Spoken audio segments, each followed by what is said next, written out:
Today, we're diving into a classic NBA puzzle. What in the world do you do with a superstar who's elite, but also super expensive and, well, injured?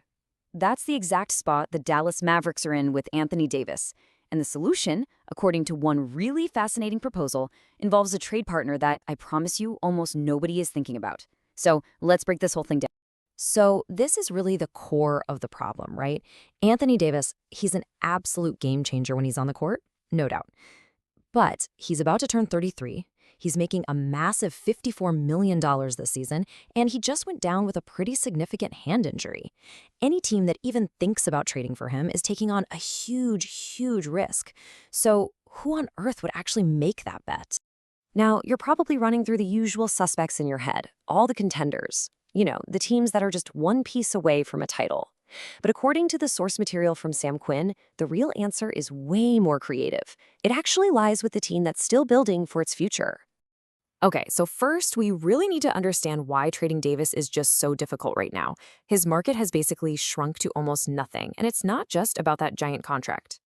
See, it's the combination of all these things that really makes a trade so tricky. You've got his age, that massive contract, and here's the big one, the injury. The article points out he's going to be reevaluated in 6 weeks, but listen, that is not a return date.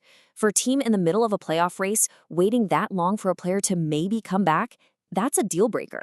So let's actually look at those win-now teams, the ones who would normally be lining up around the block for a guy like AD. The piece we're looking at lays out a super strong case for why, really, none of them can actually pull the trigger on this. Okay, take a team like the Toronto Raptors. Just to make the salaries work, they'd have to completely gut their roster, sending out key guys like RJ Barrett and Jakob Poeltl. And in return, what do they get? An empty roster spot for at least 6 weeks and maybe even longer?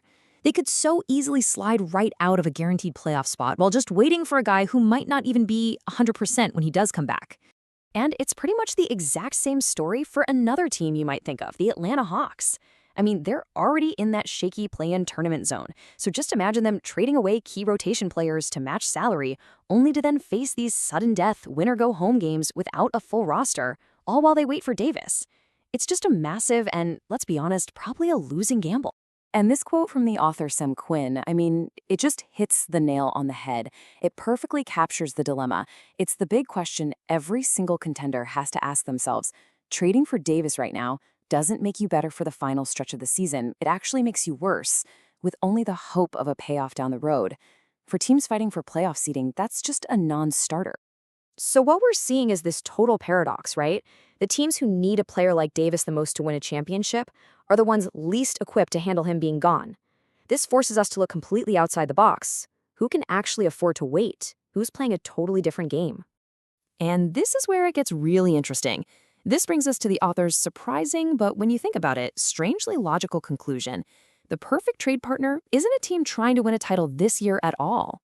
The Charlotte Hornets. Yeah, I know, it sounds completely nuts at first, right? A young, rebuilding team trading for a 33-year-old superstar. But when you actually break it down, the logic is surprisingly solid. Okay, so let's get into the nitty-gritty of this proposal. We're going to deconstruct exactly why the Hornets, according to this article, actually make a ton of sense as a trade partner. You got to start with this stat, because it's kind of wild.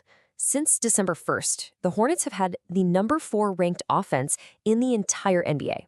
That's not a fluke. Their young offensive core with LaMelo Ball, Brandon Miller, and Con Knuppel is the real deal. So what are they missing? A defensive anchor. Size. That sounds an awful lot like Anthony Davis. So here's the absolute key to this whole thing. The Hornets aren't trying to win now. For them, Davis being injured is actually a feature, not a bug. They can bring him in, let him rehab, and in the process, they make their own 2026 draft pick even better by, well, being worse this season. They have a ton of extra draft picks to trade, and here's the kicker. They own Dallas's very valuable 2027 first-rounder, which they can send right back to the Mavericks. And here's what a potential deal could actually look like on paper. The Mavericks get a whole package of solid players to stay competitive. They get out from under AD's massive future salary. They get under the luxury tax, and they get their own 2027 pick back. The Hornets, they get their defensive anchor for the future in Davis, plus some veteran guys to fill out the roster.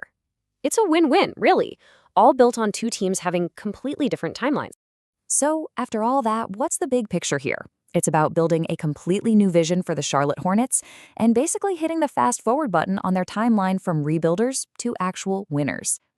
Let's just picture this new core. You've got LaMelo Ball running the show, you've got Brandon Miller as your go-to scorer, and you have Concute Poole spacing the floor as an elite shooter. And then you just plug in a healthy Anthony Davis as the veteran defensive anchor to tie it all together. All of a sudden, that looks like a very dangerous team heading into next season. And this, right here, this might be the most important piece of the whole puzzle. A trade like this is about way more than just adding a player. It's a message. It's the front office looking at that young core and saying, the rebuild is over. We believe in you. It is time to start winning. That kind of confidence can literally transform a young team's culture. So we're left with this question. While everybody else is focused on the obvious contenders, maybe the real solution is a deal that helps two teams on completely opposite ends of the spectrum.